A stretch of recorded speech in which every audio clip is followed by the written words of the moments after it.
And also, as I mentioned at the top of the show, Chris Bowen is out today calling for Peter Dutton to explain if there will be a 2035 emission reduction target as part of the Coalition's election platform. You've had a number of Coalition MPs voicing their reservations about the policy. Here he was.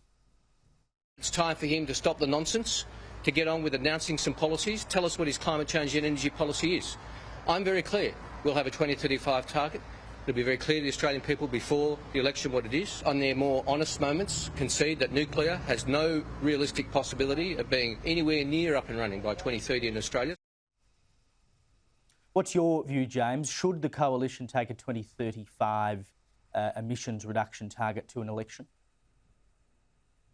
We'll announce our comprehensive energy and climate change policies well before the next election, but the last person we'll be taking any advice from about how to do that will be Chris Bowen, because he is presiding over right now an unmitigated disaster in the energy market, which is driving up costs for households, which is driving up costs for business. We saw the refinery in Western Australia at Alcoa announce a closure this week, costing hundreds of jobs on his watch as Energy Minister, and one of the factors was the increased cost of energy that they'll be facing. And of course, we saw this week the federal government veto the Victorian government's signature offshore wind construction, which has just blown a hole in his 2030 target of 82% renewables, which no one who's looked at this, who's a serious person, thinks is achievable. So Chris Bowen is literally the last person on the planet we would be seeking policy advice from when it comes to energy and climate. And Ted O'Brien is doing an outstanding job and will announce our policies in good time. I don't doubt that at all, but what is your personal view? Should there be a target? Well, we'll come to that in due course. I'm not going to foreshadow another colleague's portfolio area before the shadow cabinet has agreed to it. And on a policy issue that the government hasn't even articulated their promise, Chris Bowen set up this false test. He hasn't even said what their 2035 target is, but he expects the opposition to nominate what ours is. So there's plenty of time in this term before the next election. It will be announced in due course, and Ted O'Brien and the shadow cabinet will agree to that, and the party room will endorse it. Let's hope the right decision is made. Let's move on to the detainee saga now. The Prime Minister, Anthony Albanese, has denied claims today of a cover-up after refusing to reveal if more convicted criminals have been released from immigration detention over the summer. Take a listen.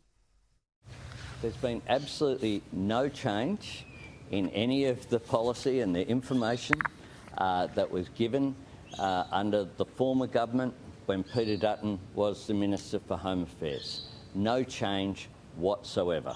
So how many criminals have been released? Well, there's been no change whatsoever when sorry, that's not the question. The question is how many? Well, the Federal Department provide the information at the appropriate time in the same way that they always have.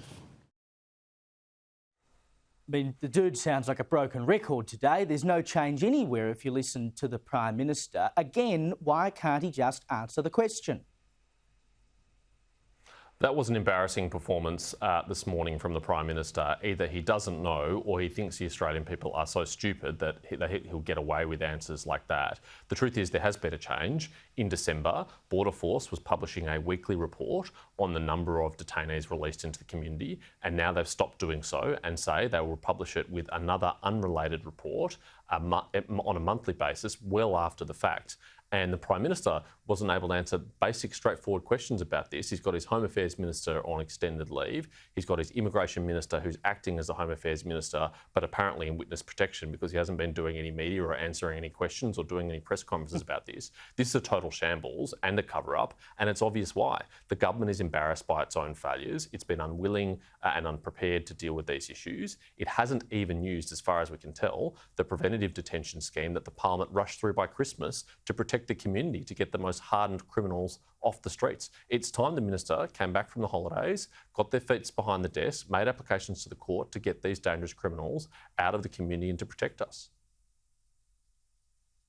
Well, they've hived that off to some panel now too, because, you always need someone to blame. And the most common person that seems to be blamed for everything at the moment is Peter Dutton, and so it was again today, because it's been revealed that The number of people failing the Australian citizenship test has surged under this government. The pass rate has fallen to 65% compared to 80% under the coalition between 2017 and 2021. Predictably, the government has blamed the changes that your government made to the test in 2020 for this. Why do you think that the pass rate has fallen so starkly? Well, before the last election, as opposition leader, Anthony Albanese said he would show up and he would take responsibility. He wouldn't shift blame, he would fix the problems. Well, this is not doing that. It's not taking responsibility. It's not showing up. He's not even across the problems. It's pretty clear from the media reporting today that the reason for this crash in testing scores under the Labor Party is that the questions that are being failed are the values questions. And that's actually quite a worrying thing. If there are potential migrants to our country who want to come here and make their home here, that's great. But you've got to sign up to and understand our values. And if you don't, you shouldn't pass the citizenship test. But this government's doing nothing at all to promote those values, to educate people about those values, to inculcate those values. And it's no surprise that many migrants are now failing the test on values questions. And what we need from the Minister for Home Affairs, from the Minister for Immigration, again, is a plan to teach these values to future migrants so that they can not just pass the test, but be great Australians who contribute to and uphold the values of this country.